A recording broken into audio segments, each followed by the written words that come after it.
Hello and welcome to the VRchat. I'm Jason, your host, and we are about to leave.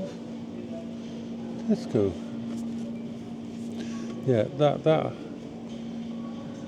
whoever that child was who was following me around for it just freaked me out a lot. But like I say, it's not that person's fault. It's just the way my brain works.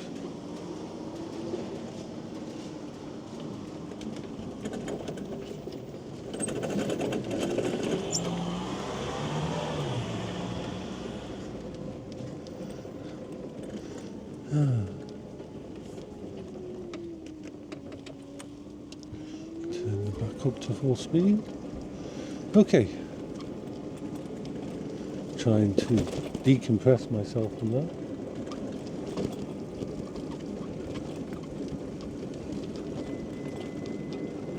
I don't do well with contact with society. Let's put it that way. I'm much better if I'm just on my own and people let me do my thing.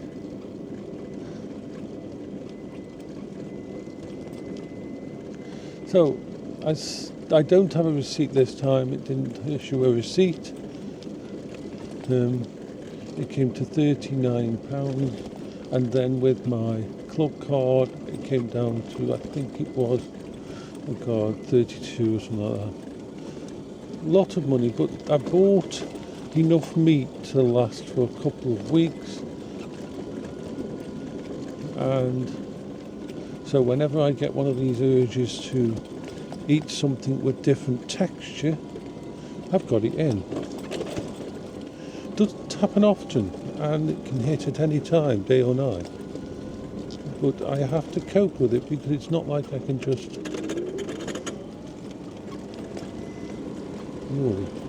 You know, I understand why people say that people on phones are zombies. Seriously. They are. I see so many accidents waiting to happen. So many people on pavements with their head down, not looking where they're going, and just sort of... I've seen them walk into freaking lampposts and...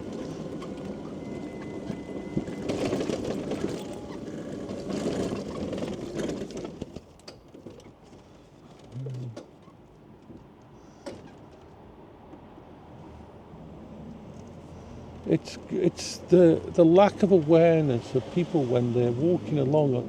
You've probably seen them yourself. You've seen them probably walk into, or almost walk into my mobility scooter, and they're just completely and totally unaware until they look up and notice that they're like walking into an object. And these people, it isn't just on the pavement. They do it when they're crossing the road as if they've got some divine right to be protected. It's crazy. It really is crazy. I'm just going to have a little drinky. Doing a lot of work on the museum.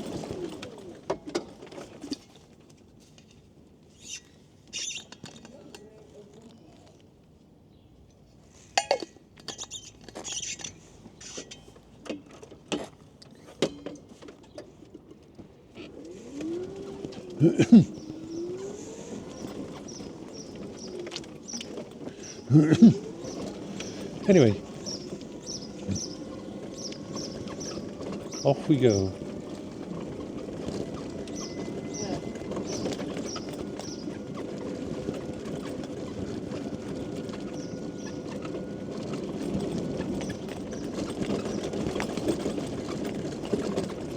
It does seem like some people's phones are super glued to them.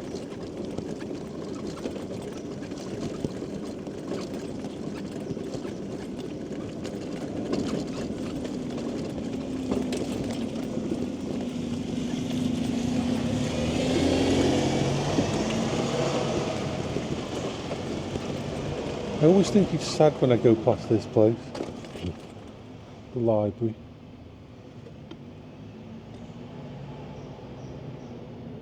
I mean this place here.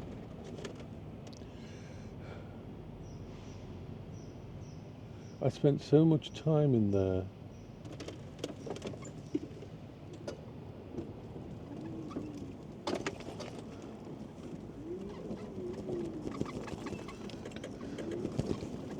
Upstairs where they kept the medical things. I explored so many worlds as well. I used to go to the library in the 80s and read books. I loved the science fiction books, the hard science fiction stuff, the big yellow books of science fiction that didn't even have a thing on the cover. They were just these great big books. I learned so much.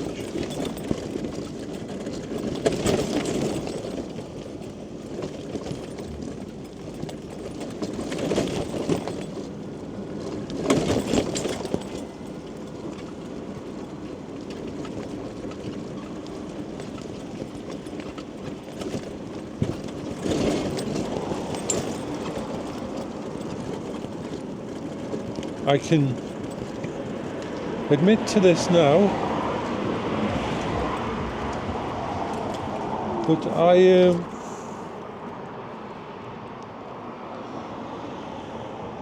in the 1980s, I acquired a book from the library.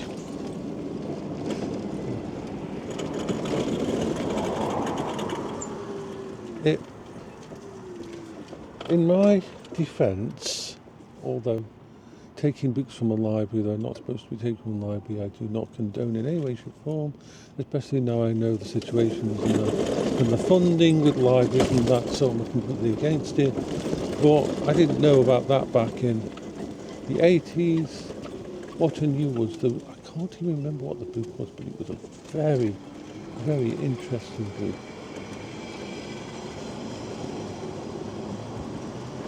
I was obsessed with this book, but it was a book that was very dense and had ideas and stuff in it, and it was a reference book upstairs in the part of the thingy, and I left the library with it in my bag. I felt so fucking guilty for years. I still feel guilty about that. Unfortunately, that book got lost during a move. But all I know was it was to do with quantum physics and its relationship to time, and the ideas that it was thinking just grabbed hold of my brain in a way that when I had the book I read it every single night in bed. It obsession for me.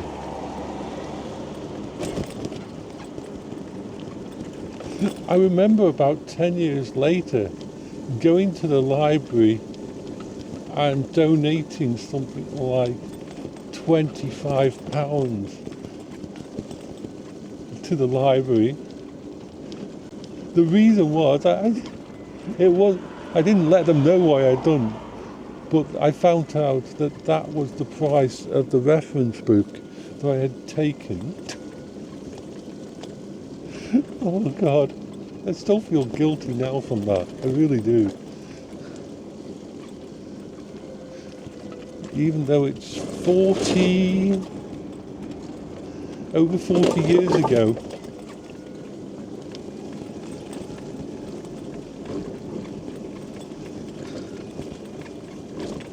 I didn't lie, I didn't deceive, because I can't do that, but I just put it in my bag and just left it.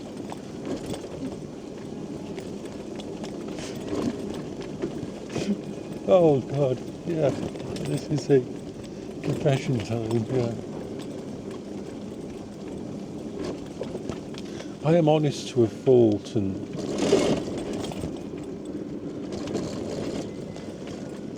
let's talk about something else that happened You see, I didn't have a concept of stealing or anything like that. I would never take something that wasn't mine. This concept of stealing didn't exist in me for a very long time. That might sound weird when we're taking that boot, but I didn't take that boot to steal it. It was the concept of, when I was 9 years old, I had a friend. I thought he was a friend. And one Saturday, local shops, Dawlish Drive shops, main shop centre, and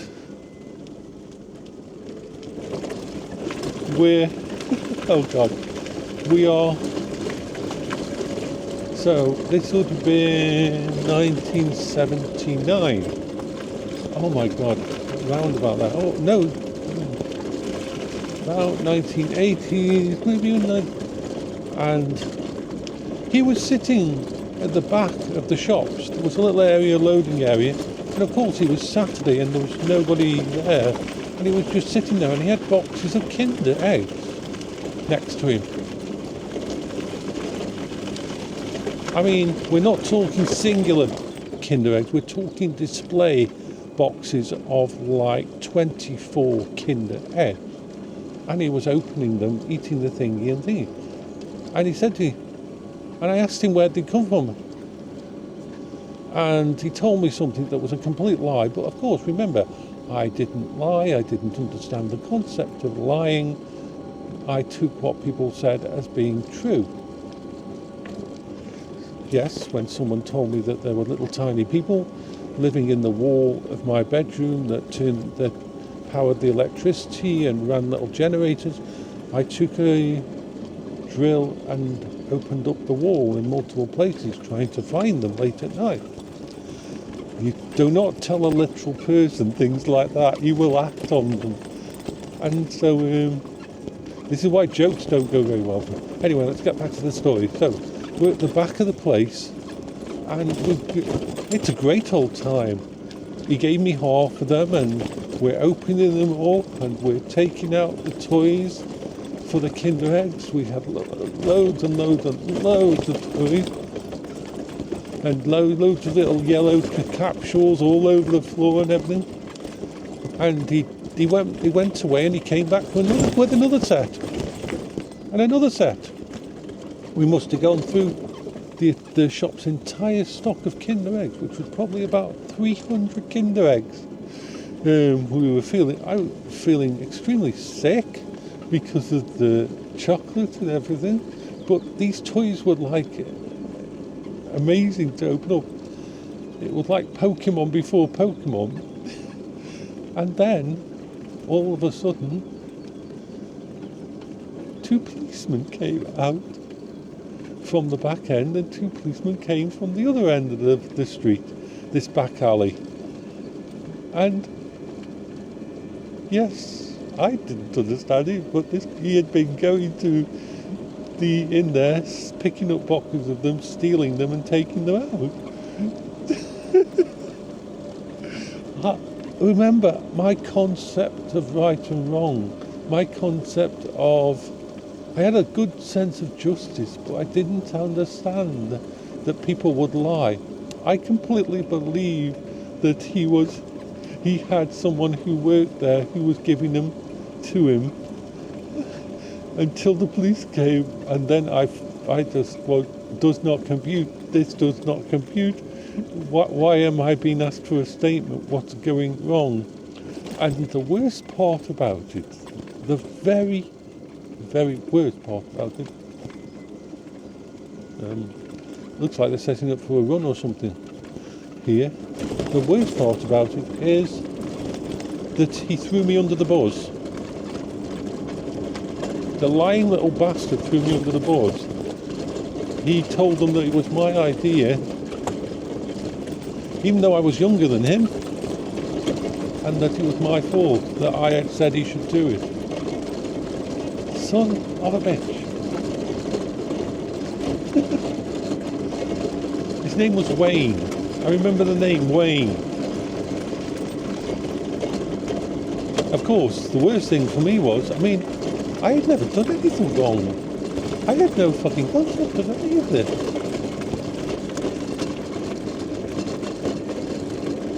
was waiting for my dad to get home from work. Oh boy. Because the police came to my address.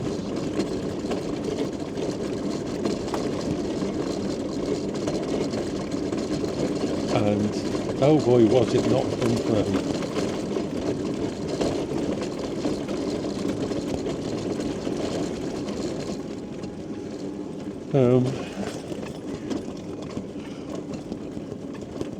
But honestly, my brain just didn't understand the idea and the concept that someone would lie to me. It's still hard for me. I will automatically believe someone. It's why I limit my content to people. It's why I pretty much go dark on April the 1st, because of I take jokes very literally. There's only very specific types of memes, usually to do with technology and stuff and that I can understand. Other than that, it's like, oh boy, if you tell me something and I believe you, I'll act on it. Literally, my brain will just, because my brain doesn't lie to others, so why would they lie to me? It's been a very, very painful lesson. My brain still has a problem understanding when people lie to me. It's like, why? What, why? Why did you do this? It isn't that I'm upset, it's just the cognitive dissonance that my brain goes through going, what, why? That's it, just, why? What are you doing? This doesn't make sense. You're basically saying that red is black and black is white, and my entire view of the universe is being tilted slightly. So yeah, I